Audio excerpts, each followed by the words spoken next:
चलिए सभी लोगों को नमस्ते। और हम लोग शुरुआत करेंगे, जैसा कि आपको हम बताए थे कि एनसीईआरटी एग्जाम्पलर के क्वेश्चंस हम आपको यूट्यूब पर कराएंगे। और अभी साढ़े 6 बजे से लेकर के लगातार आपकी क्लासेस चलेगी और इसमें जितने भी क्वेश्चंस होंगे उसको हम लोग प्यार से करेंगे, क्योंकि मेरे भाई आपने देखा कि एग्जाम्पलर के क्वेश्चंस डायरेक्ट आपको एग्जाम में देखने को मिला, और एग्जाम्पलर के क्वेश्चंस वैसे भी एनसीईआरटी एग्जाम्पलर के क्वेश्चंस हर एक एग्जाम में आने लगा है। इसीलिए आप सभी लोगों को एनसीईआरटी के एक एक क्वेश्चंस को कम से कम देखना होगा, और कहीं ना कहीं मेरे भाई मार्क्स यहीं से आते हैं। और एक एक क्वेश्चन आपसे अगर बना हुआ रहेगा तो आप अच्छा स्कोर करेंगे ही, इसमें कोई शक नहीं है। तो चलिए हम लोग शुरुआत करते हैं आज के सेशन का मेरे भाई। आप सभी लोग मेरे भाई मस्त रहिए, बस हम यही कहेंगे मेरे भाई कि बिंदास रहिए, खुश रहिए। बस मेरे भाई टीआरई 3 एग्जाम आपका अगर हो गया, और टीआरई 4 के लिए अगर आप मेरे भाई अगर आपके पास समय है तो आप करते रहिए, तैयारी वारी करते रहना चाहिए, क्योंकि रिजल्ट जब होता है तब उसकी बात अलग होती है। लेकिन अभी मेरे भाई आपको लगातार मेहनत करते रहना है, जिस रिदम में आप लगे हुए थे उसी रिदम में आपको मेहनत आगे भी करते रहना है, जब तक कि आपको फाइनल सफलता नहीं दिख जाता है। दूसरी बात मेरे भाई, जो भी रेलवे के स्टूडेंट होंगे, जितने भी रेलवे की तैयारी करने वाले स्टूडेंट होंगे मेरे भाई, सभी स्टूडेंट को एनसीईआरटी एग्जाम्पलर करना बहुत जरूरी है, क्योंकि मेरे भाई एक एक क्वेश्चंस एनसीईआरटी के क्वेश्चंस ही पूछे जाते हैं। आप उठा करके देख लीजिए, पता चल जाएगा मेरे भाई, पूरे बिहार के एक एक एग्जाम में क्वेश्चन एनसीईआरटी के आते हैं। आप रेलवे का उठा करके देख लीजिए, सबका पैटर्न चेंज हो गया मेरे भाई। इसीलिए जितने भी स्टूडेंट है सबको हम हाथ जोड़ के कहना चाहते हैं कि मेरे भाई आप अपने अंदर पैसेंस रखिए और कोशिश कीजिए कि कम से कम एनसीईआरटी के क्वेश्चंस को कर लें अच्छे तरीके से, कम से कम वो आपको आना चाहिए। बाद बाकी मैं सभी लोगों से कहना चाहता हूं मेरे भाई, अगर कोई बिहार पुलिस या बिहार एसएससी की तैयारी करते होंगे तो मेरे भाई आप सभी लोगों के लिए भी साइंस ये आपको काफी हेल्प करेगा। बस मेरे भाई आप लोगों को हमारे साथ लगातार मेहनत करना है। पिछले क्लास में मेरे भाई यहां तक मैंने कराया था, और आगे क्लास में आज भी हम लोग बहुत कुछ सीखने वाले हैं। और आज की क्लास के जो क्वेश्चंस होंगे उसको हम लोग देखते हैं और करते हैं यहां पर मेरे भाई क्या क्वेश्चन दे रखा है। तो मेरे भाई एक क्वेश्चन आपके सामने याद रखा है कि उन्नोत्तर दर्पण किसको कहते हैं। एक बात याद रखना मेरे भाई, ये जो उन्नोत्तर दर्पण आपको बोला है ये एक्चुअली में उत्तल दर्पण को कहते हैं। उन्नोत्तर दर्पण किसको कहते हैं मेरे भाई, तो आपको ध्यान रखना है कि हम लोग यहां पर उत्तल दर्पण को कहते हैं, और उत्तल दर्पण को ही हम लोग क्या कहते हैं, इसी को हम लोग यहां पर कॉन्वेक्स मिरर के नाम से जानते हैं। ये बात मेरे भाई आपके जहन में हमेशा रहना चाहिए। दूसरी बात मैं आपको कहना चाहता हूं मेरे भाई कि जो उत्तल दर्पण हमारा होता है ये दर्पण है, ये उत्तल दर्पण की बात करते हैं तो ये डाइवर्जिंग मिरर भी हमारा कहलाता है। इसको हम लोग कौन सा मिरर कहेंगे मेरे भाई, तो डाइवर्जिंग मिरर के नाम से भी इसको हम लोग जानते हैं। एक्चुअली में इसको हम लोग डाइवर्जिंग मिरर भी कहेंगे, और साथ ही साथ मेरे भाई डाइवर्जिंग मिरर का अगर हिंदी हम लोग जानना चाहते हैं तो इसको हम लोग अपसारी दर्पण कहते हैं। इसको हम लोग कौन सा दर्पण कहेंगे मेरे भाई, तो अपसारी दर्पण कहते हैं। ये सारी बातें आपको एकदम समझ में आना चाहिए। दूसरी बात मेरे भाई, क्वेश्चन तो अपने आप बन जाता है बशर्ते कि इसके बारे में आपको पता होना चाहिए। कह रहा है कि उन्नोत्तर दर्पण के सामने एक सीधी वस्तु का प्रतिबिंब की बात कर रहा है मेरे भाई। एक वस्तु है जो कि सीधी वस्तु है, उसके प्रतिबिंब की बात कर रहा है, और हमेशा कैसा बनेगा ये आपसे जानना चाहता है। तो मेरे भाई आप सभी लोग बता दीजिए, ये सारे चीज हम आपको कितनी बार डिस्कस कर चुके हैं। अगर इसके सामने रखी एक सीधी वस्तु का प्रतिबिंब अगर आपको देखना होगा तो वो प्रतिबिंब हमारा कैसा होगा, लेकिन होगा तो होगा, लेकिन हमेशा टर्म यूज कर लिया है मेरे भाई। और हम सभी लोग जानते हैं कि अगर हम उत्तल दर्पण की बात करते हैं तो कुछ सोचना नहीं है, डायरेक्ट मेरे भाई हम अपने कंसेप्ट पे चलेंगे और अपने कंसेप्ट को सोच करके ही आंसर करेंगे। तो मेरे भाई जो उत्तल दर्पण हमारा होता है, हम सभी लोग जानते हैं कि उत्तल दर्पण से बना प्रतिबिंब हमेशा कैसा होगा, तो कहेंगे हमेशा ही सोचेंगे, दूसरा कुछ नहीं। हमेशा कैसा होगा तो मेरे भाई हम कहेंगे यहां पर हमेशा ये काल्पनिक प्रतिबिंब बनेगा, और काल्पनिक प्रतिबिंब को ही हम लोग आभासी प्रतिबिंब कहते हैं। दोनों में कहीं से कोई दिक्कत वाली बात नहीं है, आपको एक एक टर्म मेरे भाई क्लियर होना चाहिए। तो ये हमेशा आपको क्या बनेगा, तो कहेंगे हमेशा काल्पनिक प्रतिबिंब बनेगा। और दूसरी बात याद रखना मेरे भाई कि हमेशा ही कैसा बनेगा, तो कहेंगे हमेशा ही आपको छोटा आकार का दिखेगा। और दूसरी बात ये भी ध्यान रखना है, इसी में मेरे भाई आप इसको भी सटा लीजिए कि ये कैसा प्रतिबिंब देगा, तो कहेंगे काल्पनिक है। काल्पनिक होगा तो मेरे भाई ये सीधा प्रतिबिंब देता है। काल्पनिक होगा तो कैसा होगा, तो कहेंगे यहां पर हमारा सीधे प्रतिबिंब का ये निर्माण करता है। ये भी बात मेरे भाई आपको नहीं भूलना है। मैं बार बार कहता हूं कि सिल्ली सिल्ली मिस्टेक मेरे भाई ऐसा ही होता है, एक एक चीज अगर पढ़ा हुआ रहेगा तो नहीं होगा। तो लेकिन मेरे भाई एक एक चीज की क्लैरिटी आपके पास होनी चाहिए। दूसरी बात आपको ध्यान रखना है कि उत्तल दर्पण बोलेगा तो इतना बात बोलना है, और दूसरी बात आपको यह भी बोलना है मेरे भाई कि ये हमेशा छोटा प्रतिबिंब देता है। हमेशा कैसा प्रतिबिंब का निर्माण करेगा मेरे भाई, तो हमेशा छोटा प्रतिबिंब बनाता है। हमेशा का मतलब हमेशा होता है, इस बात को ध्यान रखेंगे। हमेशा ही छोटा प्रतिबिंब ये बनाता है, इस बात को भी आप ध्यान रखेंगे। और दूसरी बात मैं आपसे कहना चाहता हूं मेरे भाई कि अगर उत्तल दर्पण की अगर हम बात करते हैं तो उत्तल दर्पण हमारा कैसा होता है, कहेंगे उत्तल दर्पण हमारा कुछ ऐसा होता है, आप सभी लोग जानते होंगे। ये दर्पण जो आप देख रहे होंगे मेरे भाई, इस दर्पण को हम लोग उत्तल दर्पण कहते हैं। और यहां पर इसके बीचों बीच जो लाइन हमारा जाता है इसको प्रधान अक्ष कहते हैं। इसके बीच इसके बीचों बीच जो लाइन गया मेरे भाई, इसको प्रधान अक्ष कहेंगे। और जहां पे कट करता है उसको हम लोग क्या कह देते हैं, तो इसको हम लोग यहां पर पोल कह देते हैं मेरे भाई। और दूसरी बात याद रखना है, क्योंकि दर्पण ऐसे बना हुआ, कर्व हमारा आगे की तरफ है, तो हम कहेंगे सर हमारा सेंटर की तरफ होगा, कहेंगे इधर की ओर होगा। और पोल और सेंटर के बीच में क्या होता है, कहेंगे मुख्य फोकस होता है। ये बात आपको एकदम याद रहना चाहिए। दूसरी बात मैं आपसे कहना चाहता हूं मेरे भाई कि साइन कन्वेंशन भी इसके लिए काफी इंपॉर्टेंट होता है। और साइन कन्वेंशन में अगर किसी को परेशानी है तो आप अपना साइन कन्वेंशन को दूर कर लीजिए और आप कहिएगा मेरे भाई कि नंबर सिस्टम आप पढ़ते होंगे, इसको ओरिजिन मानते हैं। जिस तरह से इस बिंदु को आप ओरिजिन मानते हैं, उस तरह से यहां पर पोल मापना। क्योंकि मेरे भाई कोई भी दूरी हम लोग ध्रुव से मापते हैं, पोल से मापते हैं। अगर मेरे भाई इस पोल से अगर हम लोग इधर की तरफ जाएंगे तो हम कहेंगे यहां पर कोई भी मान हमारा पॉजिटिव होगा, और इधर की तरफ जाएंगे तो कोई भी मान हमारा नेगेटिव होगा। ऊपर जाएंगे तो प्लस होगा, नीचे जाएंगे तो माइनस होगा। ये बात आपको ध्यान रखना है। तो इसको लेफ्ट साइड कहेंगे, इसको राइट साइड कहेंगे। ये मेरे भाई कैसा साइड है, तो कहेंगे इसको हम लोग यहां पर लेफ्ट साइड की बात करेंगे। और पोल से इधर वाले साइड को हम लोग क्या कहेंगे मेरे भाई, तो यहां पर हम लोग इसको राइट साइड कहते हैं। तो मेरे भाई लेफ्ट साइड और राइट साइड हमारा डिसाइड हो गया। लेफ्ट साइड में कुछ भी चीज होगा नेगेटिव होगा, राइट साइड में कुछ भी चीज होगा हमारा पॉजिटिव होगा। ये बात आपको ध्यान रखना है। तो अगर इस क्वेश्चन को आप बनाने के लिए जाओगे मेरे भाई, तो आप आसानी से बना लोगे। ये कैसा प्रतिबिंब देगा मेरे भाई, तो हम कहेंगे काल्पनिक आभासी के साथ सीधा देगा। तो मेरे भाई वस्तु के साथ बड़ा नहीं दे सकता है, हम कहेंगे वस्तु से छोटा देगा। और वस्तु के साथ छोटा भी होगा, सीधा भी होगा, काल्पनिक भी होगा। यानी इस क्वेश्चन का अगर आंसर करेंगे तो ऑप्शन नंबर बी हमारे यहां पे राइट हो गए। तो मेरे भाई आप देख पा रहे होंगे कि एक एक क्वेश्चंस मेरे भाई आपके यहां से बनते हैं। दूसरी बात एक चीज और ध्यान में रखना है कि उत्तल दर्पण से बड़ा प्रतिबिंब मेरे भाई दो ही होता है। इस बात को याद रखना, उत्तल दर्पण से बना प्रतिबिंब हमारा दो ही केस इसमें बनते हैं। इसमें कितने केसेस बनेंगे मेरे भाई, तो इसमें 2 केस बनता है। इसमें कितने केस बनेंगे तो आपको याद रखने के लिए मैं आपको बता देना चाहता हूं मेरे भाई, इसमें 2 ही केस बनेंगे। और 2 केस की अगर हम बात करते हैं तो ये दोनों के दोनों केस में काल्पनिक प्रतिबिंब देगा। इस बात को आप ध्यान रखना। तो 2 केस कौन कौन सा होगा, अगर मेरे भाई उत्तल दर्पण के सामने सर मैंने टियरी 4 class 9 to 10th Mahabharat batch math बाय है, उस पर अमरजीत सर पढ़ा रहे हैं, लेकिन उसमें लगभग 20 वीडियो डिलीट हो गई है। क्या करें, आप लोग वीडियो डिलीट कर देते हैं। अरे मेरे भाई हम क्यों वीडियो डिलीट करेंगे, बताओ। मेरे हाथ में, हमको कंप्यूटर चलाना आता है कि हम वीडियो डिलीट कर देंगे? ये बताओ। मेरे हाथ में सिर्फ पेन, हमको पेन चलाना आता है, हमको कंप्यूटर चलाना नहीं आता है, हमको माउस भी चलाना नहीं आता है। हम तुम्हारा वीडियो क्यों डिलीट कर देंगे अंशुमन कुमार जी, ये बताओ। तो मेरे भाई ये चीज आपको थोड़ा ध्यान रखना है। हाँ मुरली भाई कंटिन्यू, हाँ बिल्कुल तैयारी तो कंटिन्यू करना ही पड़ेगा। जब तक, जिस दिन आपको नौकरी मिल जाएगी उस दिन तैयारी करना छोड़िएगा। इसमें ऐसे इंसान होंगे, बहुत सारे ऐसे इंसान होंगे, उसको तो लगता होगा कि हम तोप हैं। आपका अगर 100 नंबर भी अगर आ गया है ना, तब भी अगर आप सोच रहे होंगे कि हम बैठे हुए हैं, हम आराम से छोड़ देंगे पढ़ाई, ये आपकी मूर्खता है। हम तो ये कहेंगे मेरे भाई कि लगातार जिस दिन आपका रिजल्ट फाइनली लिस्ट में चढ़ नहीं जाता है, तब तक आप लगातार मेहनत कीजिए। और मेहनत करिएगा तभी सफलता मिलेगी। और मेहनत कभी बेकार नहीं जाता, एक एक चीज आगे चल करके भी आपको काम आएगा मेरे भाई। और सभी लोग लाइव हैं, इतने लोग लाइव हैं, लेकिन सेशन को लाइक, हमारे जितने भी भाई लाइव हैं, लेकिन कभी इतने सारे भाई लाइव हैं लेकिन किसी ने लाइक नहीं किया है। आप सभी लोग सेशन को लाइक भी करिए और फिर आगे क्लास को हम लोग स्टार्ट करते हैं। अगले क्वेश्चन को हम लोग देखेंगे।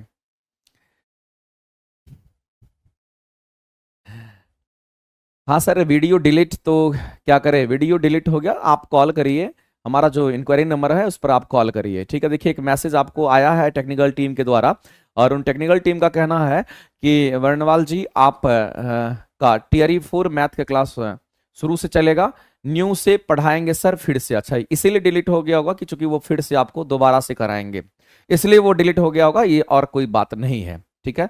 अब प्रोवाइड, अच्छा पीडीएफ नहीं गया होगा, अच्छा बोल देते हैं पीडीएफ, कल बोले थे लेकिन पीडीएफ अगर नहीं गया होगा तो आज आपके पास चला जाएगा। मुरली भाई चलिए आगे चलते हैं मेरे भाई। श्रुति जी सभी लोगों को नमस्ते, और हम लोग शुरुआत करते हैं। इस क्वेश्चन को हम लोग कर लिए, आगे चलते हैं। अगला ये सब सोचबो नहीं करेंगे, सब यहां पर सोचेंगे भी नहीं, ऑप्शंस को ऐसे ही भी छांट देंगे मेरे भाई। इतने रफ्तार में आपकी तैयारी होनी चाहिए कि एक एक क्वेश्चन लगे कि आपसे बन जाए, तुरंत दिखे और आप बना दीजिए।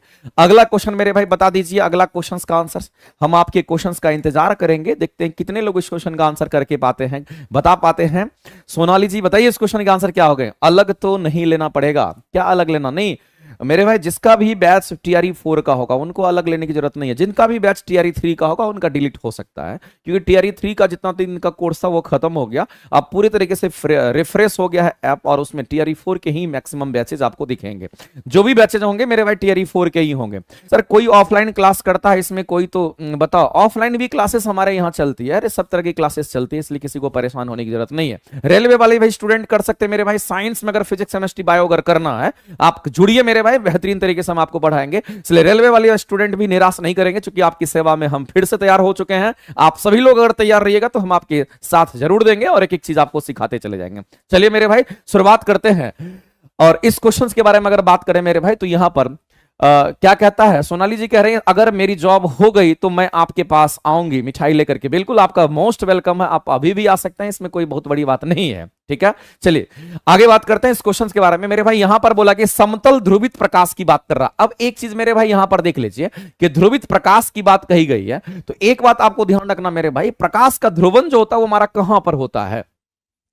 तो एक चीज आपको ध्यान रखना मेरे भाई कि प्रकाश का जो ध्रुवन होता है मेरे भाई, अगर हम इसकी बात करते हैं, इस प्रकाश के ध्रुवन की अगर हम बात करते हैं, तो जो हमारा पोलराइजेशन ऑफ लाइट होता है मेरे भाई, ये प्रकाश का ध्रुवन जो होता है ये केवल और केवल कहां पर होगा, तो यहां पर अगर ध्रुवन की बात करते हैं मेरे भाई तो प्रकाश में हमारा प्रकाश का ध्रुवन होता है, ये बात आपको ध्यान रखना है। लेकिन मेरे भाई ध्रुवन की अगर हम बात करते हैं तो साउंड में ध्रुवन नहीं होता है, ध्वनि का ध्रुवन नहीं होता, प्रकाश का ध्रुवन होता है, ये बात आप ध्यान रखेंगे।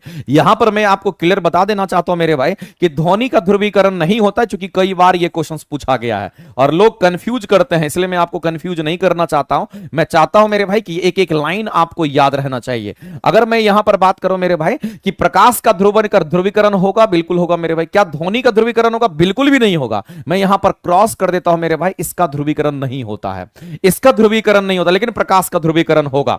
अब यहां पर मामला यह है कि अगर मेरे भाई प्रकाश का ध्रुवीकरण होता है, यदि प्रकाश का ध्रुवीकरण होगा तो कैसे होगा? तो मेरे भाई प्रकाश के ध्रुवीकरण कराने के लिए यहां पर एक निकोलस, यहां पर कौन तो कहेंगे, एक यहां पर निकोल प्रिज्म का हमें हेल्प लेना पड़ता है। किस प्रिज्म का? ये क्वेश्चन पूछा जाता है मेरे भाई कि ध्रुवीकरण में कौन से प्रिज्म का इस्तेमाल करते हैं, इसको निकोल प्रिज्म हम लोग कहते हैं मेरे भाई। और इसी निकोल प्रिज्म के सहायता से हम लोग क्या करते हैं मेरे भाई, तो इसी निकोल प्रिज्म की सहायता से जो अध्रुवित प्रकाश होता है उसको हम लोग ध्रुवित प्रकाश में हम लोग क्या करते हैं, तो बदल देते हैं। तो जो मेरे भाई अध्रुवित प्रकाश होता है, इस अध्रुवित प्रकाश को ये निकोल प्रिज्म क्या करता है मेरे भाई, तो इसी अध्रुवित प्रकाश को ये क्या करता है मेरे भाई, तो कहेंगे यहां पर ध्रुवित प्रकाश में ये क्या करता है, तो कहेंगे यहां पर बदल देता है। इसको ध्रुवित प्रकाश में क्या करता है, तो ये यहां पर बदल देता है। ये ध्रुवित प्रकाश में एक लाइन में आप जान लीजिए कि इसको ध्रुवित प्रकाश में ये बदल देता है, ये बात आपको ध्यान रखना है। तो मेरे भाई प्रकाश का ध्रुवीकरण अगर होगा तो उसमें निकोल प्रिज्म हमारा काम करता है, और याद रखेंगे अध्रुवित प्रकाश को ध्रुवित प्रकाश में बदलेगा।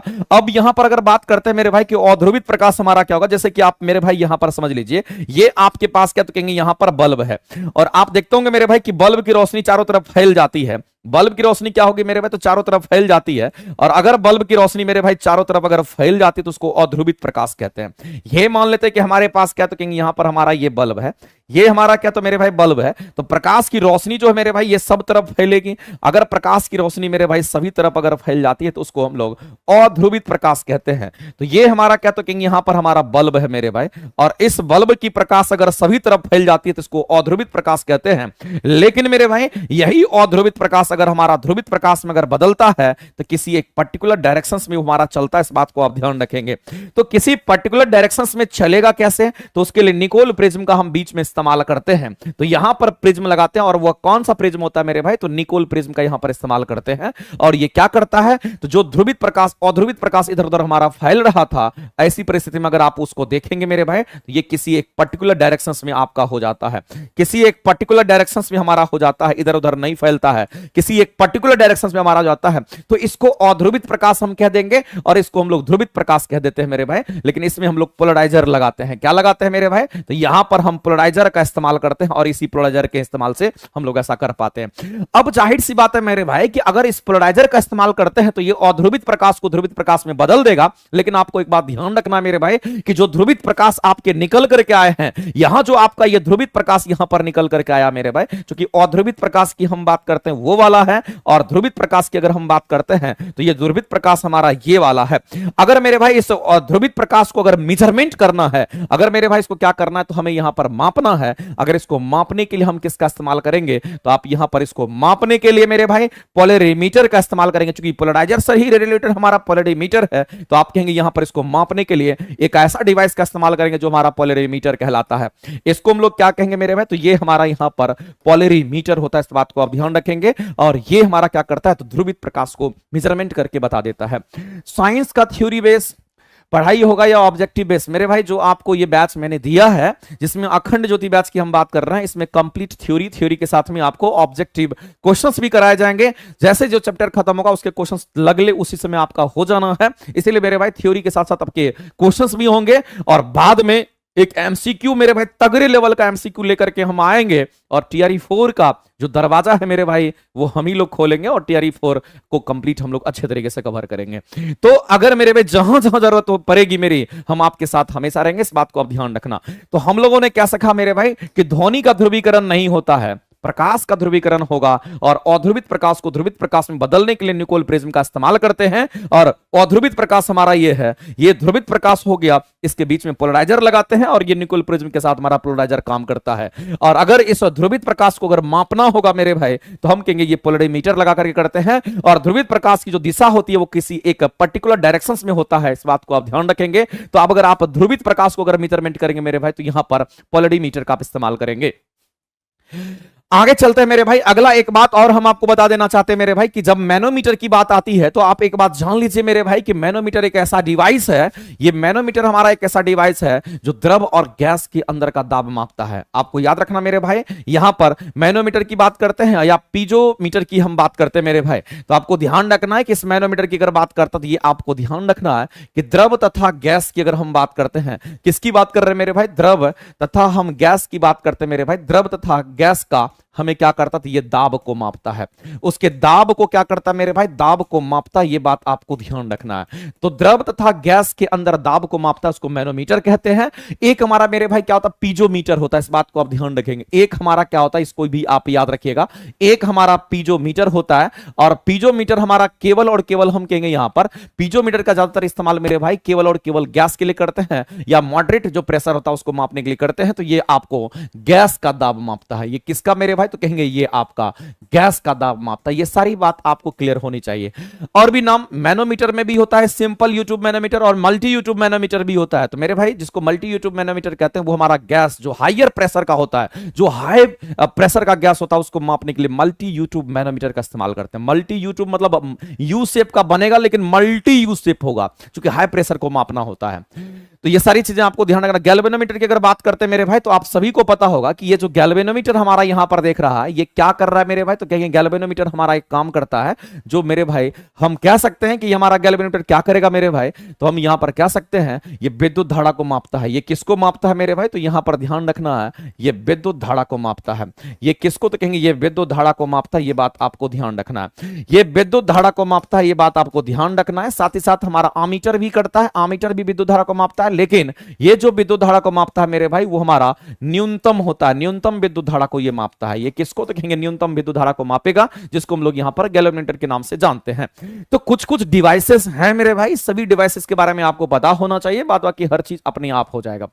सर साइंस का बैच है, सर पीआरटी का प्लीज बताए। पीआरटी के भी बैचेस हैं मेरे भाई, आप जाइएगा अखंड ज्योति बैच से अगर भी आप तैयारी करते हैं तो आपकी पीआरटी की भी तैयारी बेहतर हो जाएगी। अगर आप उसको ले लेते हैं तो आपकी पीआरटी की भी तैयारी अलग अब अच्छी हो जाएगी, आपको अलग से कुछ करने की जरूरत नहीं पड़ेगी। आप करके देखिए, उसके कंटेंट में बहुत ही दम होगा मेरे भाई, और उसी हिसाब से हम काम करके आपको देंगे जिस हिसाब से मेरे भाई आपके एग्जाम में क्वेश्चंस आते हैं। सर नियुक्ति बैच डिसअपियर हो गया है खुद से। हाँ श्रीकांत जी, जो भी हमारी क्लासेस चल रहे थे, जितनी भी क्लासेस टीआरई 3.0 के चल रहे थे, वो ऐप से सारी क्लासेस मेरे भाई स्टॉप कर दी गई है। अब जो भी क्लासेस आपकी चलेगी वो सभी की क्लासेस मेरे भाई टीआरई 4.0 के लिए चलेगी, और 4.0 के लिए नया कोई भी अगर कुछ भी आएगा तो नया फ्रेश आएगा, और नए फ्रेश बैचेस में मेरे भाई आपको एक से एक बेहतरीन क्वेश्चन का संग्रह आपको दिया जाएगा। तो नियुक्ति 4.0 भी बहुत जल्द हम आपके सामने लाने वाले हैं, और नियुक्ति 4.0 में मेरे भाई इस बार हमारा एक ही टारगेट है कि एक दम में शुरू करेंगे, और मेरे भाई लास्ट तक में इसमें इतने कंटेंट हम आपको करा देंगे कि मेरे भाई दुनिया में किसी भी एग्जाम में अगर आप जाके बैठेंगे तो साइंस उससे बाहर नहीं जाएगा, क्योंकि आपने पिछली बार भी देखा जब बोर्ड एग्जाम कैंसिल हुआ था तब भी आपने देखा कि क्वेश्चंस मेरे भाई पढ़ाए हुए से बाहर कहीं नहीं है। एक एक क्वेश्चंस को अगर आप प्यार से पढ़ें, उसके कंसेप्ट पढ़े हैं, तो आपके कंसेप्ट बने हैं और आपके क्वेश्चंस भी बने हैं। तो मेरे भाई हम लोग जब कभी भी क्वेश्चन सेट करते हैं तो हम लोगों का यही टारगेट रहता है कि हर एक क्वेश्चन को किस तरह से हम लोग कवर कर लें। अब यहां पर मेरे भाई डीसी मोटर की हम बात करते हैं, तो एक बात मेरे भाई आपको समझना पड़ेगा कि अगर हम डीसी मोटर की बात करते हैं मेरे भाई, तो इस मोटर का काम क्या है, तो यह भी आपको समझ में आना चाहिए। तो मेरे भाई मोटर जो होता है, जैसे कि हमारे पंखा में भी मोटर लगा रहता है, और ये मोटर क्या करता है, इलेक्ट्रिकल एनर्जी को हम कहेंगे मैकेनिकल एनर्जी में कन्वर्ट कर देता है। तो सबसे पहला चीज है मेरे भाई, अगर हम इस मोटर की हम बात करते हैं मेरे भाई, इसका काम है ये इलेक्ट्रिकल एनर्जी को क्या करेगा मेरे भाई, तो यहां पर हम कहेंगे ये इलेक्ट्रिकल एनर्जी की अगर हम बात करते हैं तो इसे इलेक्ट्रिकल एनर्जी को ये किसमें परिवर्तित करेगा मेरे भाई, तो कहेंगे यहां पर ये मैकेनिकल एनर्जी में परिवर्तित कर देता है। ये बात आपको ध्यान रखना है, ये इलेक्ट्रिकल एनर्जी को किसमें कन्वर्ट करेगा, तो ये हमारा मैकेनिकल एनर्जी में इसको कन्वर्ट कर देता है। ये बात आपको ध्यान रखना है। और साथ ही साथ आपको ध्यान रखना है मेरे भाई, इस मोटर के अंदर हमारा क्या लगा रहता है, कहेंगे इसमें हमारा स्प्लिट रिंग वगैरह भी मौजूद होता है। इसमें एक टर्म याद रखना मेरे भाई, हमारा यहां पर स्प्लिट रिंग मौजूद होता है, और ये जो स्प्लिट रिंग हमारा होता है मेरे भाई, इसको हम लोग कहते हैं, इसको हिंदी में अगर बोले तो इसको विभक्त वलय के नाम से हम लोग जानते हैं। इसको किसके नाम से जानते हैं, तो विभक्त वलय कहते हैं, क्योंकि क्वेश्चन एग्जाम में आता है कि हमारे मोटर के अंदर जो स्प्लिट रिंग लगा रहता है उसका मेन फंक्शंस क्या है मेरे भाई, तो आपको याद रखना है इसके मेन फंक्शंस की अगर हम बात करते हैं, क्योंकि एग्जाम में कई बार आया हुआ है स्प्लिट रिंग का क्या काम होता है। इसके जो मेन फंक्शंस होंगे, ये कहेंगे करंट की दिशा को बदल देता है। तो मेरे भाई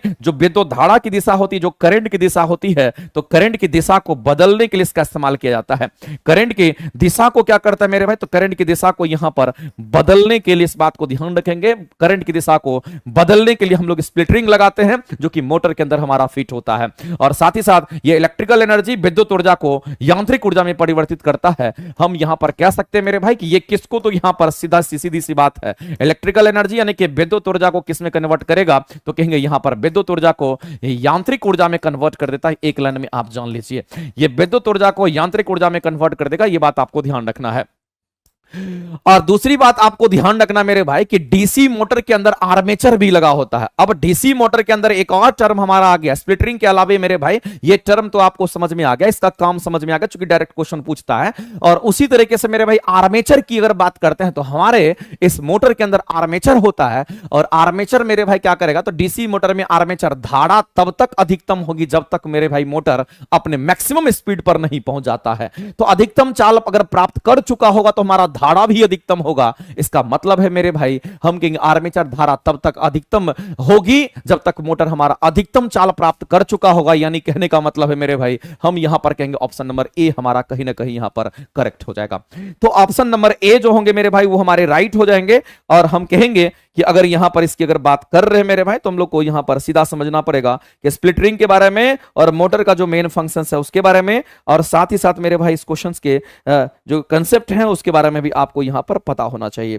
तो जब कभी भी मेरे भाई मैक्सिमम स्पीड को अगर हमारा मोटर प्राप्त कर चुका होता है, तो वैसी परिस्थिति में हमें करंट वहां पर मैक्सिमम मिलता है। क्योंकि यहां पर धारा जो है मेरे भाई अधिकतम धारा की बात कही जा रही है, यानी कि करंट हमारा मैक्सिमम की बात कही जा रही है। तो मैक्सिमम करंट हमें तब मिलेगा मेरे भाई, तो मैक्सिमम करंट के लिए मैक्सिमम स्पीड का होना जरूरी होता है। यानी कि जो स्पीड होगा मेरे भाई, उस स्पीड की अगर हम बात करते हैं ये मैक्स होगा, तो करंट भी हमारा मैक्स हो जाएगा। ये बात आपको ध्यान रखना है। और ऐसी दूसरी बात ध्यान रखना मेरे भाई कि हमारा जो मोटर होता है, ये मोटर की जिसकी हम बात कर रहे हैं, ये मोटर किस प्रिंसिपल पे काम करता है, तो आपको ध्यान रखना मेरे भाई, ये जिस प्रिंसिपल पर काम करता है, जिस सिद्धांत पे काम करता है, वो बात आपको ध्यान रखना है कि मोटर हमारा फ्लेमिंग के लेफ्ट हैंड रूल पे काम करता है। ये बात आपको एकदम नहीं भूलना है। ये किस पे काम करेगा मेरे भाई, तो आपको ध्यान रखना है कि फ्लेमिंग लेफ्ट हैंड रूल पे काम करता है। ये बात आपको ध्यान रखना, ये कंप्लीट रूप से आपको ये मेंशन होता है मेरे भाई कि ये हमारा लेफ्ट हैंड रूल पे काम करता है। तो अगर हम यहां पर कहेंगे ये हमारा कार्य करता है, एक लाइन में आप जान लीजिए मेरे भाई कि अगर हम यहां पर बात करते हैं मोटर का, तो मोटर हमारा फ्लेमिंग के लेफ्ट हैंड रूल पे काम करता है, इसी प्रिंसिपल पे काम करता है। ये हमारे बाएं हाथ के नियम पर नहीं, हम कहेंगे फ्लेमिंग के बाएं हाथ के नियम पे काम करता है मेरे भाई। ये बात आपको ध्यान रखना। और फ्लेमिंग का बायां हाथ हो कि आपका बायां हाथ हो, मेरे भाई हाथ तो बायां ही है। आप अपना बायां हाथ में 3 उंगली को निकालेंगे और ये दोनों उंगली को ऐसे मोड़ लीजिए। 3 ही उंगली का यहां काम है, ये वाला और ये वाला, अंगुष्ठा, तर्जनी, मध्यमा, 3 ही उंगली, और तीनों एक दूसरे पर लंबवत है। तीनों एक दूसरे पर म्यूचुअली परपेंडिकुलर, तीनों के बीच में एक दूसरे के साथ 90 डिग्री कोण बनता है, लेकिन तीनों का डायरेक्शंस मेरे भाई अलग अलग, हम कहेंगे यहां पर हमें कुछ ना कुछ देते रहता है। अगर हम बात करते हैं ऐसे करके अगर दिखाएंगे तो हमारा यहां पर थंब होगा मेरे भाई, हमारा यहां पर थंब होगा, थंब हमारा यहां पर फोर्स के डायरेक्शंस को बताता है, और यहां पर मेरे भाई इस तरह से अगर दिखाएंगे तो 3D फिगर है, चूंकि इसको इधर दिखाना पड़ेगा तो हम कहेंगे यहां पर हमारा फील्ड को दिखाएगा, और इधर हमारा क्या तो मेरे भाई यहां पर करंट को दिखाएगा।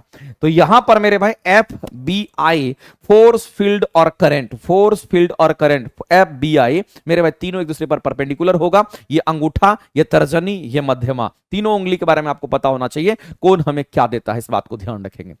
आगे चलते मेरे भाई, अगला क्वेश्चंस आपके सामने में है। ये क्वेश्चंस मेरे भाई बस आपको गुमराह करने के लिए, लेकिन क्वेश्चंस मेरे भाई आप आसानी से आंसर कर सकते हो बिल्कुल मेरे भाई। सर बट नियुक्ति बैच की वैलिडिटी 1 ईयर अब फिर से परचेज करना होगा, लेकिन नियुक्ति बैच बहुत दिनों से चल रही थी और TRE 3 में हमको लगता है कि बहुत सारे बच्चे उस पर प्रैक्टिस किए हैं, तो आप निराश नहीं हो गए। नियुक्ति 4.0 हम लेकर के आएंगे। अब चूंकि एप्लीकेशन का वो मामला है वो आपका बैच खत्म हो गया, तो परेशान होने की जरूरत नहीं, हम आपके साथ ऐसे भी फ्री सेवा हमेशा देते रहते हैं, इसलिए बैच के भी माध्यम से और ऐसे भी पढ़ाएंगे। आपको दिल से जुड़ना है और 100-200 रुपए के लिए परेशान नहीं होना है। बहुत सारे बच्चे उल्टे पुल्टे मैसेज लिखते हैं, ये हम लोगों को ठीक नहीं लगता है, क्योंकि हम लोग कंटिन्यूस मेरे में ही लगातार मेहनत करके एक एक बच्चे को सिखाते हैं, और एक एक चीज अगर आप सीखते हैं तो कहीं ना कहीं मेरे भाई हम लोग को भी अच्छा लगता है कि आप रिजल्ट देने योग्य हैं, आप सीखते हैं।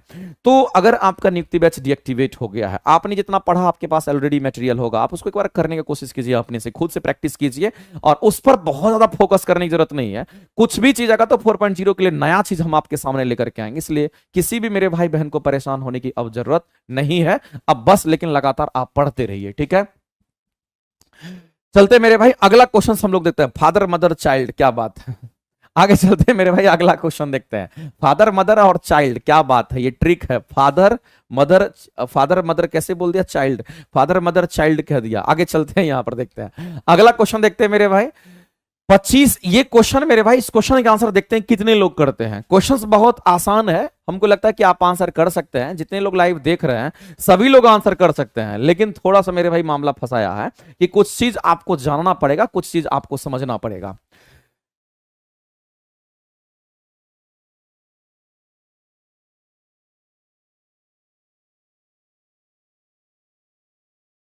चलिए मेरे भाई, इस क्वेश्चन के आंसर करके 4D आ रहा है, बहुत सारे बच्चे का 4D आ रहा है, ये एब्सोल्युटली करेक्ट मेरे भाई, आपके राइट आंसर हैं। आंसर करेंगे ऑप्शन नंबर डी, आपका राइट हो जाएगा।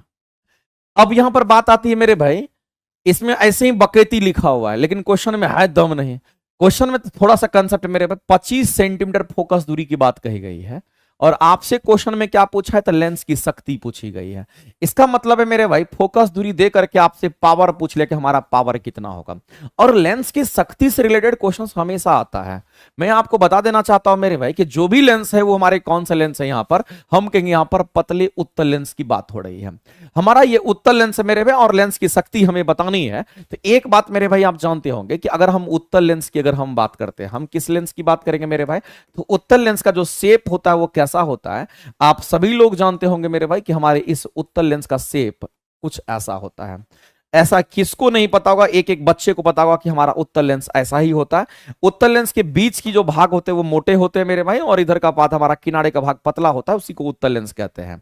अब यहां पर समझना मेरे भाई कि अगर ये हमारा उत्तल लेंस है, अगर ये हमारा क्या है, तो कहेंगे यहां पर अगर ये हमारा उत्तल लेंस है, तो इस उत्तल लेंस का, अब यहां पर एक बात हम आपको बताना चाहते हैं मेरे भाई, आप इसको भी फोकस करिए कि एपर्चर की यहां पर बात आती है, क्योंकि यहां पर एपर्चर के बारे में कुछ टर्म यहां पर आपको आएगा। कह रहा है कि 25 सेंटीमीटर फोकस दूरी वाले 10 सेंटीमीटर द्वारा के एक पतले उत्तल लेंस के केंद्र पर 5 सेंटीमीटर द्वारा के एक छोटे छिद्र कर दिए जाते हैं। इसके कहने का मतलब है मेरे भाई कि यहां से लेकर के अगर हम इसकी अगर बात करते हैं, यहां पर एक छोटा छिद्र कर दिया गया, इसके बीच में यहां पर एक छोटा छिद्र कर दिया गया, और इस छिद्र की अगर बात करते हैं तो उस केंद्र से कितना सेंटीमीटर, तो कहेंगे 5 सेंटीमीटर की बात कर रहा है। यहां पर एक छिद्र काट दिया गया, तो मेरे भाई लेंस के अंदर में एक छिद्र यहां पर काट दिया गया, उससे इस पर कोई फर्क नहीं पड़ेगा, इस बात को आपको ध्यान रखना है। क्योंकि इसकी फोकस दूरी आपको दे रखी है, और फोकस दूरी कितना दे रखा है मेरे भाई, तो 25 सेंटीमीटर दे रखा है। इसमें छिद्र काटने से कोई फर्क नहीं पड़ेगा, फोकस दूरी इसकी इतनी है मेरे भाई, और हम कहेंगे इसकी पावर अगर निकालना है तो हम लोग डायरेक्ट फॉर्मूला यूज कर लेंगे, 100/f लगा दीजिएगा। और वैसे भी हम लोग जानते हैं कि उत्तल लेंस की जो फोकस दूरी होती है वो पॉजिटिव होती है। ये सब आपके दिमाग में, आपके जहन में घूमना चाहिए। इसकी फोकस दूरी कैसी होगी मेरे भाई? पॉजिटिव होगी। अगर किसी की फोकस दूरी अगर पॉजिटिव होती है, अगर मेरे भाई फोकस दूरी अगर पॉजिटिव हो गया, तो ऐसी परिस्थिति में आप कहेंगे कि पावर का मान भी पॉजिटिव आना चाहिए, तो हम कहेंगे पावर भी हमारा पॉजिटिव होगा। अब मेरे भाई इसको अगर कैलकुलेट करोगे तो हम पावर कैलकुलेट करना है, तो हमें पता है कि 100 तो रखना ही पड़ेगा ऊपर में, और नीचे में फोकस दूरी हमारा 25 दे रखा है, तो 25 से यहां डिवाइड करेंगे और इसको कट करिएगा तो ये हमारा 4 डायप्टर आएगा। और हमें ये पता है कि 4 डायप्टर हमारा क्या होगा कि इस लेंस की शक्ति होगी। वैसे इस क्वेश्चन के आंसर मेरे भाई यहां पर डी ऑप्शन हमारा करेक्ट हो जाएगा, इसमें कहीं से कोई दिक्कत नहीं है। लेकिन मैं आपको एक बात बताना चाहता हूं मेरे भाई कि यहां पर पावर का फॉर्मूला आप सभी लोग यूज करते होंगे। मैं आपको फिर से कहना देना चाहता हूं मेरे भाई कि अगर फोकस दूरी मेरे भाई अगर सेंटीमीटर में क्वेश्चन में दे रखा होगा तो पावर का फॉर्मूला आप हमेशा यूज करना मेरे भाई 100/f। आप पावर का फॉर्मूला हमेशा ये यूज करना, आप इस बात को ध्यान रखेंगे। दूसरी बात मेरे भाई आपको यहां ध्यान रखना है कि अगर हम यहां पर बात करते हैं कि अगर फोकस दूरी हमारा मीटर में दे रखा होता है तो यहां आप पावर का फॉर्मूला अगर यूज करेंगे तो यहां पर पावर का फॉर्मूला आपको 1/f आपको लगाना है। तो ये एक कंसेप्ट है, चूंकि फोकस दूरी सेंटीमीटर में था इसलिए हम 100/f वाला फॉर्मूला यूज किए। दूसरी बात मेरे भाई कि उत्तल लेंस की फोकस दूरी पॉजिटिव होती है, यहां पर पॉजिटिव मान आपको ध्यान रखना है, इसलिए इसमें कहीं से कोई नेगेटिव टर्म नहीं आएगा और हम कहेंगे आंसर हमारा ऑप्शन नंबर डी करेक्ट हो जाएगा।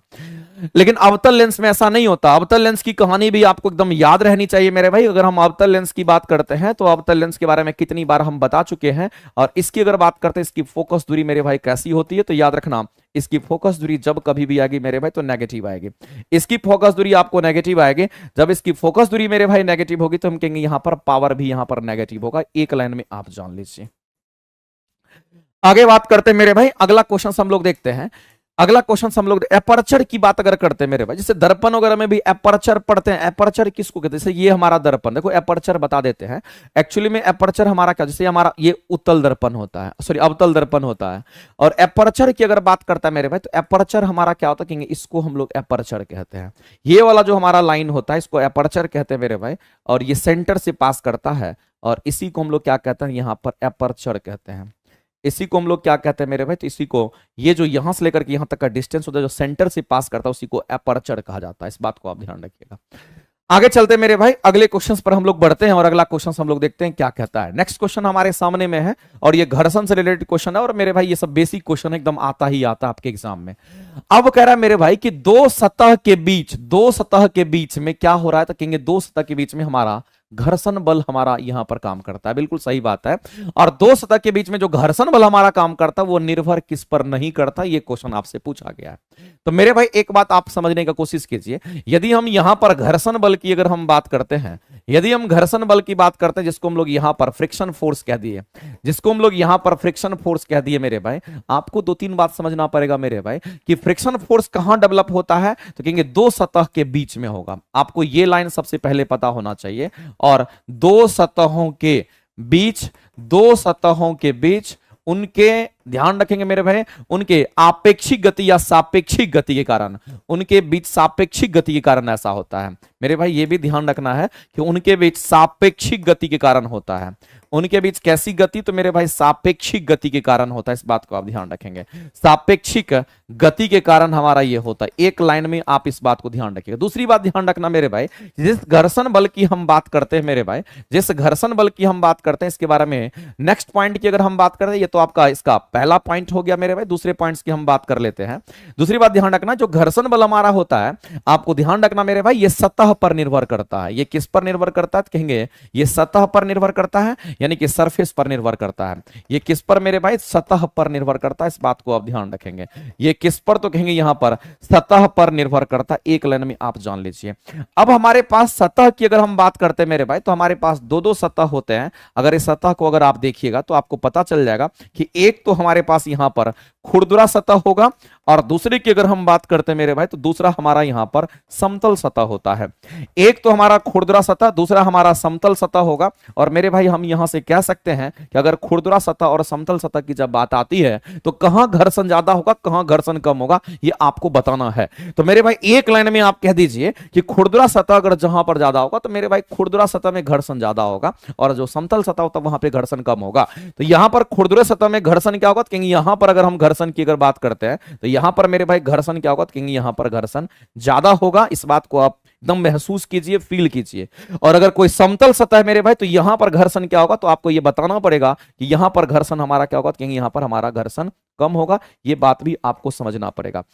तो मेरे भाई घर्षण कम और ज्यादा कहां होगा, तो सतह पर निर्भर करेगा। और घर्षण कम की अगर बात करते हैं मेरे भाई, तो घर्षण कम कहां पर होगा, तो हम यहां पर सीधा कह सकते हैं कि घर्षण कम हमारे समतल सतह पे होता है, जिसको हम लोग स्मूथ सरफेस कहते हैं। समतल सरफेस को हम लोग स्मूथ सरफेस के नाम से जानते हैं। आपको ध्यान रखना पड़ेगा मेरे भाई, इसी समतल सतह को हम लोग क्या कहते हैं, स्मूथ सरफेस कहते हैं। इसको हम लोग स्मूथ सरफेस के नाम से जानते हैं। अब दूसरी बात आपको ध्यान रखना, तीसरे पॉइंट्स पर हम लोग चलते हैं मेरे भाई, थर्ड पॉइंट्स की हम बात करते हैं। और तीसरे पॉइंट की अगर हम बात करें मेरे भाई, तो ये सारे पॉइंट्स आपको घर्षण से रिलेटेड टर्म पता होना चाहिए। अगर तीसरे पॉइंट की अगर हम बात करते हैं मेरे भाई, थर्ड पॉइंट हमारा क्या कहता है, थर्ड पॉइंट कहता है मेरे भाई, ये एरिया ऑफ कांटेक्ट पर, सतही क्षेत्रफल पर निर्भर नहीं करता है। ये किस पर निर्भर नहीं करेगा मेरे भाई, तो आपको ध्यान रखना है, ये सतही क्षेत्रफल पर निर्भर नहीं करता। एक लाइन में आप जान लीजिए, ये सतही क्षेत्रफल पर निर्भर नहीं करता। भी जस्ट एग्जांपल देकर के हम बताएंगे, ये सतही क्षेत्रफल पर निर्भर नहीं करता। एक लाइन में आप जान लीजिए, नहीं करता है तो नहीं करता है। ये एरिया ऑफ कांटेक्ट पर निर्भर नहीं करता, इसका मतलब ये हो गया मेरे भाई, ये हमारा एरिया ऑफ कांटेक्ट पर निर्भर नहीं करता है। चलो इंग्लिश में भी लिख देते हैं, ये हमारा एरिया ऑफ कांटेक्ट पर निर्भर नहीं करता है। कितना एरिया कांटेक्ट में है, कितना कम एरिया कांटेक्ट में, उस पर कोई मतलब नहीं है। ये एरिया ऑफ कांटेक्ट पर हमारा निर्भर नहीं करता, इस बात को आप ध्यान रखेंगे। इस पर निर्भर नहीं करता है तो नहीं करता, एक लाइन में आप जान लीजिए, इस पर निर्भर हमारा ये नहीं करता है। तो मेरे भाई ये एरिया ऑफ कांटेक्ट पर हमारा निर्भर नहीं करता है, ये बात आपको ध्यान रखना है। दूसरी बात मैं आपसे बता देना चाहता हूं मेरे भाई कि नेक्स्ट पॉइंट की अगर हम बात करेंगे, जो हमारा घर्षण बल होता है मेरे भाई, आपको ध्यान रखना है, ये घर्षण बल हमारा क्या तो कहेंगे सबसे बड़ा लॉस का कारण होता है। किसी भी चीज में अगर बहुत ज्यादा लॉस अगर हो रहा है, किसी भी मशीन के अंदर बहुत ज्यादा लॉस हो रहा है, तो मेरे भाई घर्षण ही उसका मेजर रोल होता है। तो इस घर्षण का पॉजिटिव और नेगेटिव इंपैक्ट दोनों होता है। लेकिन एक बात याद रखना मेरे भाई, ये जो हमारा घर्षण होता है, ये घर्षण गुणांक पर निर्भर करता है। मैं अलग से यहीं पर लिख देता हूं आपको। तो मेरे भाई एक पॉइंट और मेंशन कर लीजिए यहां पर, ये घर्षण गुणांक पर निर्भर करता है। ये किस पर, तो कहेंगे यहां पर घर्षण गुणांक पर निर्भर करता है। इसको कोएफिशिएंट ऑफ फ्रिक्शन कहते हैं। ये घर्षण गुणांक की अगर हम बात करते हैं, यहां पर मेरे भाई घर्षण गुणांक, जिसको हम लोग कोएफिशिएंट ऑफ फ्रिक्शंस की हम बात करते हैं, इसको हम लोग किसकी बात करेंगे मेरे भाई, तो यहां पर कोएफिशिएंट ऑफ फ्रिक्शंस की हम बात करते हैं। तो ये आपको ध्यान रखना है मेरे भाई, ये कोएफिशिएंट ऑफ फ्रिक्शंस, जिसको हम लोग म्यू से दिखाते हैं मेरे भाई, कोएफिशिएंट ऑफ फ्रिक्शन को हम लोग किससे, तो म्यू से दिखाते हैं। म्यू पर निर्भर करता है, इस बात को आप ध्यान रखेंगे, ये म्यू पर निर्भर करता है। एक एक लाइन मेरे भाई आपके एग्जाम का क्वेश्चन है। और आपको यह भी ध्यान रखना है, ये जो घर्षण गुणांक हमारा होता है म्यू की अगर बात करते हैं, इसकी वैल्यू हमारा 0 और 1 के बीच में होती है। मैक्सिमम मान 1 होगा और मिनिमम मान इसका कितना होगा, कहेंगे 0 होगा। तो मेरे भाई अगर मैक्सिमम मान अगर 1 हो रहा है, इसका मतलब 1 किसको रिप्रेजेंट करेगा, तो कहेंगे ये खुरदुरा सतह को रिप्रेजेंट करता है। ये किसको, तो कहेंगे ये खुरदुरा सतह के लिए हम कहेंगे घर्षण गुणांक का मान हमारा 1 की तरफ जाएगा। और घर्षण गुणांक का मान अगर 0 की तरफ जा रहा है, इसका मतलब मेरे भाई ये हमारा समतल सतह को रिप्रेजेंट कर रहा है। ये समतल सतह को रिप्रेजेंट करता है। तो अगर हम कहें कि घर्षण गुणांक का मान अगर बढ़ रहा है, इसका मतलब मेरे भाई घर्षण ज्यादा होगा, क्योंकि खुरदुरापन आ जाएगा। अगर घर्षण गुणांक का मान अगर घट रहा है, हम कहेंगे समतल सतह की तरफ जाएगा। और समतल सतह में मेरे भाई घर्षण हमारा कम होता है। ये बात हम सभी लोग जानते हैं। इसलिए घर्षण गुणांक जो होता है मेरे भाई, ये सतह की प्रॉपर्टी होती है और घर्षण गुणांक पर ये हमारा निर्भर करता है। हम कहेंगे अगर म्यू का मान हमारा, लेकिन म्यू की वैल्यू 0 और 1 के बीच में ही होगा, ना 0 से कम होगा ना 1 से ज्यादा होगा। ये बात आपको ध्यान रखना। इसकी वैल्यू जो होगी मेरे भाई 0 और 1 के बीच में ही लाई करता है। ये बात आपको ध्यान रखना है। तो मेरे भाई अगर इस क्वेश्चन को अगर हम लोग सॉल्व करने के लिए अब जाते हैं, तो आप आसानी से क्वेश्चन सॉल्व कर सकते हो। लेकिन ये जितने भी पॉइंट्स हम आपको बताए हैं, जितने भी बात बताए हैं, सभी आपको ध्यान रखना। चलो एक और पॉइंट्स हम जिक्र कर ही देते हैं मेरे भाई। आपको ध्यान रखना है कि सबसे बड़ा मेजर लॉस अगर होता है तो हमारा घर्षण के कारण, इस बात को ध्यान रखना। मेजर अगर मेरे भाई लॉस होता है, मेजर लॉस कहां पर, तो आप याद रखिएगा किसी भी मशीन वगैरह की हम बात करते हैं, क्योंकि मशीन में बहुत सारे पार्ट आपस में घिसते रहते हैं। तो मेजर लॉस अगर हमारी मशीन में होता है मेरे भाई, किसके कारण, तो आपको याद रखना है ये घर्षण के कारण होता है। ये किसके कारण मेरे भाई, तो घर्षण के कारण होता है। और घर्षण के द्वारा किया गया कार्य हमेशा ऋणात्मक होता है। एक एक क्वेश्चन है मेरे भाई, ये सब क्वेश्चन है। घर्षण जो हमारा होता है, इसी घर्षण के कारण मेरे भाई कार्य की वैल्यू की अगर हम बात करते हैं, इसके कार्य जो होंगे वो नेगेटिव कार्य आपको मिलता है हमेशा। चलो हमेशा भी लिख देते हैं, हमेशा नेगेटिव कार्य देगा, कभी पॉजिटिव कार्य ये दे नहीं सकता है। और याद रखना मेरे भाई, ये असंरक्षी बल होता है। ये कैसा बल होता है मेरे भाई, तो आपको ध्यान रखना है ये हमारा असंरक्षी बल होता है। अब बताइए मेरे मेरे भाई कि एक क्वेश्चंस हमारे सामने आए और कितने तरह के क्वेश्चंस इससे हमारे यहां पर फ्रेम होते हैं। अगर इन सभी चीज पर आपकी नजर अगर पड़ेंगे मेरे भाई, तो आपको लगेगा मेरे भाई कि एक एक चीज हमारे लिए यहां पर इंपॉर्टेंट है। हमको लगता है कि मेरे भाई आपको अच्छे से करना है और आप अच्छे से कर पाएंगे। यहां पर एक नीलम जी कह रही हैं कि सर अभी बहुत कंफ्यूज है, प्रिपरेशन करूं या नहीं। हम तो कहते हैं मेरे भाई, अगर 120 में 120 नंबर आ रहा है तो तैयारी करो। अगर तुम्हारा नंबर 110 आ रहा है तो तैयारी करो। 100 नंबर आ रहा फिर भी तैयारी करो। 60 नंबर आ रहा फिर भी करो। 80 नंबर आ रहा है फिर भी करो। 90 नंबर आ रहा फिर भी करो। जिस दिन तुम्हारे हाथ में मेरे भाई, जिस दिन तुम्हारे हाथ में तुम्हारा रिजल्ट, जिस दिन तुम्हारा जॉब का जो लेटर होता है वो तुम्हारे हाथ में नहीं आ जाता, तब तक तैयारी करो। इसी तैयारी को कहते हैं मेरे भाई, यही तैयारी होनी चाहिए। और अगर ऐसी तैयारी रहेगी तो तुम अपने आप में कभी भी मेरे भाई कॉन्फिडेंट रहोगे। ये बात मैं लिख करके दे देता हूं। लेकिन अगर तुमको लगेगा कि मैंने 100 नंबर ले आया और हम चिल मार रहे हैं, घूम रहे हैं, अरे भाई कितना घूमोगे? 2-4 दिन आपने घूम लिया, लेकिन अब आप मेहनत में फिर से लग जाइए और तैयारी करना कोई गलत बात नहीं है। सर अखंड ज्योति बैच ऑनलाइन स्टूडियो से चलेगा या ऑफलाइन क्लासरूम से चलेगा? और आज इसी को क्लास नहीं हुई है। हाँ मेरे भाई, अखंड ज्योति बैच जो क्लासेस चलेगी, ये क्लासेस आपको कंप्लीट ऑनलाइन चलेगा। डिट्टो हम आपके डायरेक्शन हम आपके साथ रहेंगे मेरे भाई।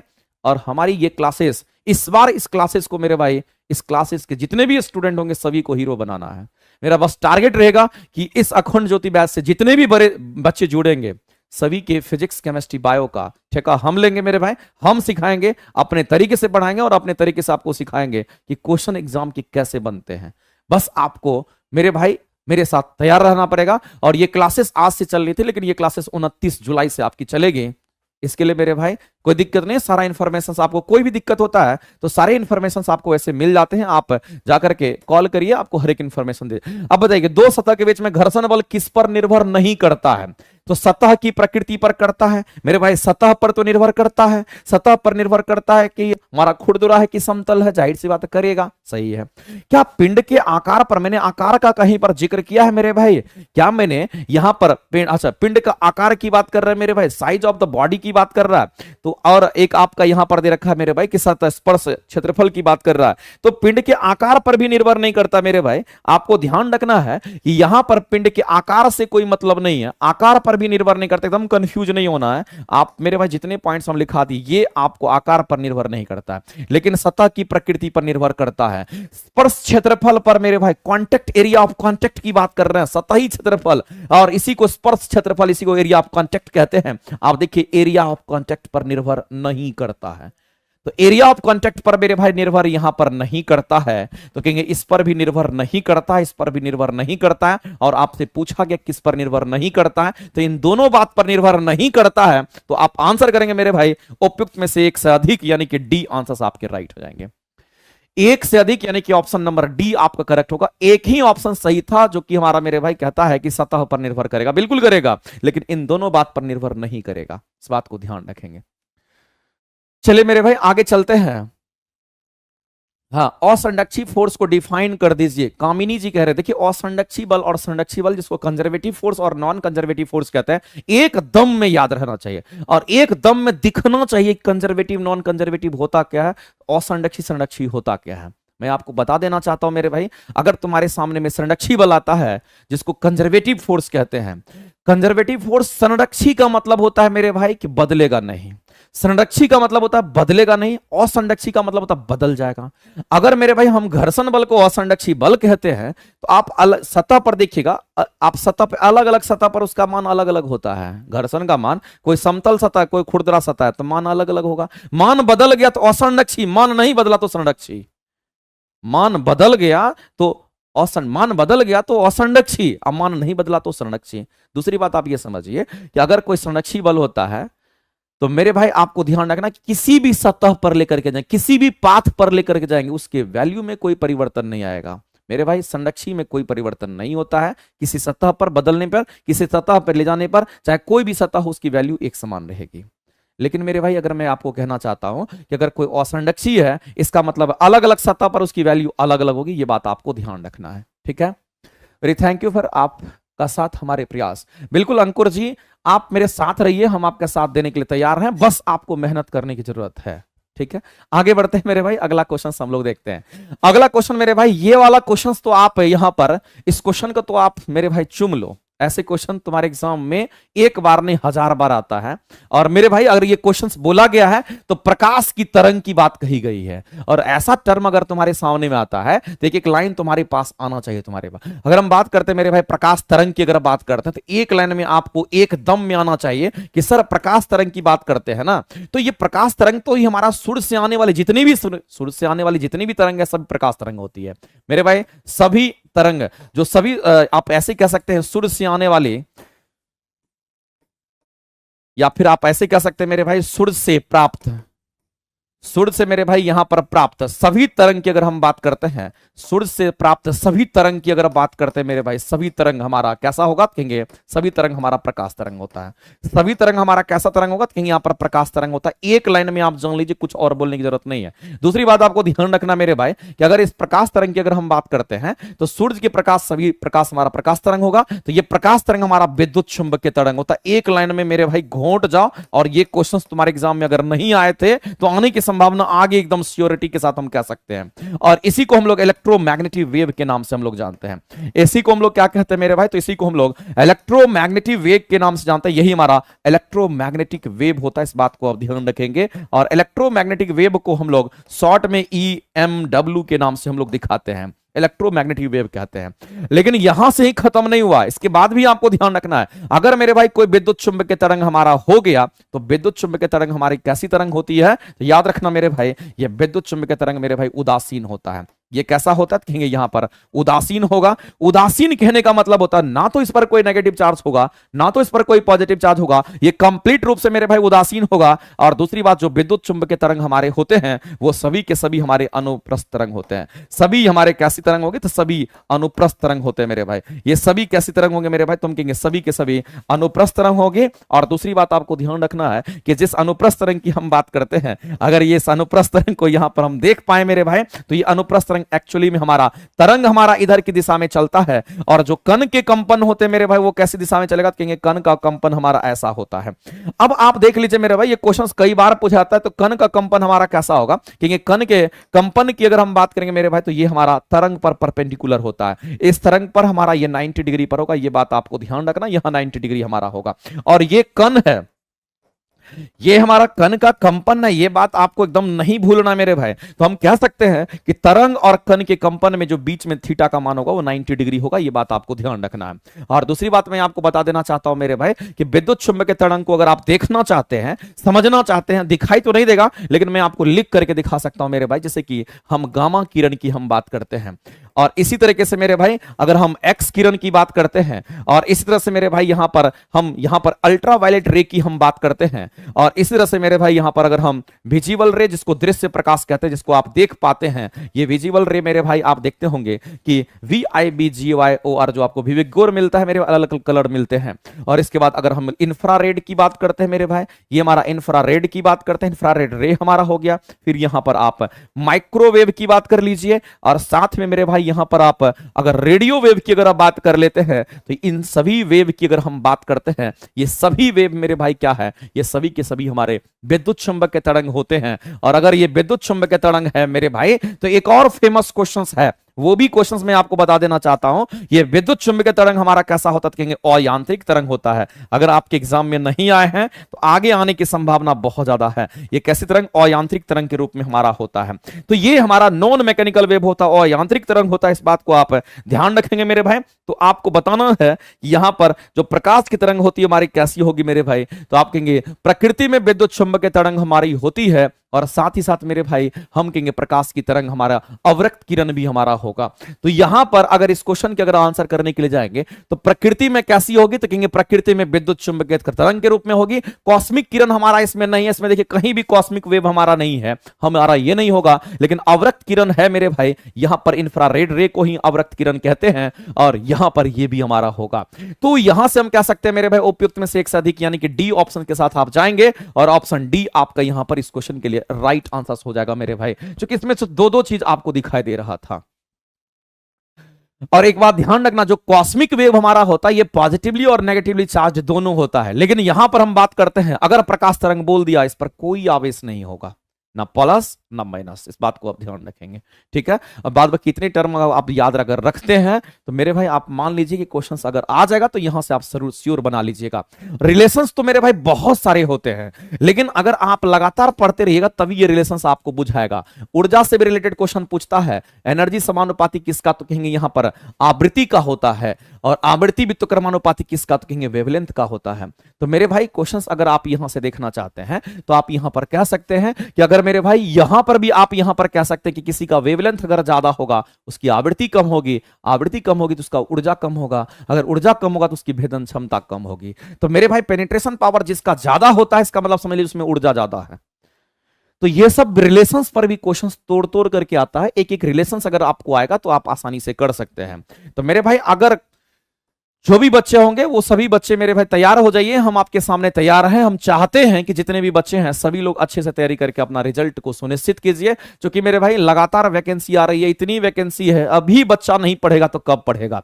अभी तो मरल को बच्चा जिंदा हो गया है मेरे भाई, और हमको लगता है कि अगर तुम अभी मेहनत अगर कर लिया जी जान से, हम लिख करके दे देते हैं नौकरी तुम्हारे हाथ में होगा।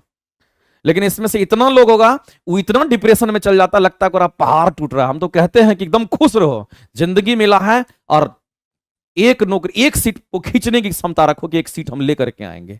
हमको लगता है कि एक एक बच्चा कर सकता है और तुम सही जगह पर पहुंचे हो, सही मास्टर से तुमको भेंट हुआ है, एक एक चीज तुमको सिखा देगा, बशर्ते कि तुम्हारे अंदर मेरे भाई जिद होनी चाहिए सीखने की, और जिद होनी चाहिए एक सीट को खींचने की। हमको नहीं लगता कि कोई बच्चा मेरे भाई बचेगा, और एक एक बच्चा आसानी से मेरे भाई कर सकता है। आगे बात करते हैं मेरे भाई, एक समान यहां पर शक्ति प्रदान करने की बात होती है। तो ये लाइन मेरे भाई यहां पर कह रहा है कि हम अगर पावर की अगर बात करते हैं तो पावर की वैल्यू कांस्टेंट है, उसमें कोई परिवर्तन नहीं होगा। क्योंकि मेरे भाई शक्ति की बात कही गई तो शक्ति को पावर कहते हैं, और एक समान है इसका मतलब वो कांस्टेंट है, तो हम कहेंगे पावर कांस्टेंट कर दिए। आगे मेरे भाई कह रहा है कि एक मशीन की हम बात करते हैं, और उस मशीन के द्वारा एक पिंड को कह रहा है, एक वस्तु को कह रहा है, एक पिंड को कह रहा है मेरे भाई कि एक सरल रेखा पर चलाया जाता है, और कहता है कि टी समय की बात हो रही है, टी समय में इस पिंड के द्वारा चली गई दूरी समानुपाती किसका होगा। तो मेरे भाई कई बार आपके सामने ये क्वेश्चंस होंगे कि दूरी जो होता है ये समानुपाती हमारा यहां पर टाइम के पावर 3/2 होगा, और बहुत सारे बच्चे मेरे भाई आंसर रट भी लिए होंगे और आप आंसर यहां पर लगा देंगे। ऑप्शन नंबर सी आपका करेक्ट, क्योंकि दूरी की जब बात करते हैं दूरी हमारा एस होता है, और ये दूरी समानुपाती होता है टाइम के 3/2 पावर में। ये कैसे आता है उसका अपना डेरिवेशन है मेरे भाई, लेकिन आप डायरेक्ट भी याद रखोगे तो आपके काम चल जाने हैं। पावर कांस्टेंट होगा तो दूरी समानुपाती टाइम के पावर 3/2 में होगा। लेकिन अगर आप कहेंगे कि मेरे भाई नहीं हमको एक्सप्लेन करके बता दीजिए तो वो भी कर देंगे, कोई दिक्कत नहीं है, लेकिन उतना डिटेल में जाने की जरूरत। लेकिन हम तो क्लास में कितनी बार कराए हुए हैं। सर सिलेक्शन बैच और नियुक्ति बैच क्यों हटा दिए हैं? सर कुछ दिन पहले से ही क्लास लिए थे, ऐसा क्यों किए? नीरज कुमार जी कहना है। अब देखिए नीरज जी बताते हैं आपको, टीआरई 3 के लिए वो बैचेस थे, और हम क्यों हटाएंगे मेरे भाई? मेरे पास क्या अथॉरिटी कि हम बैच हटा देंगे? हम तो बस कलम से सिखाते हैं, कलम अगर मन करेगा तो ज्यादा पढ़ाएंगे, मन करेगा तो कम पढ़ाएंगे, इसमें तुम कह सकता है। अब वो तो पूरी टीम के पूरा संस्था का अपना है।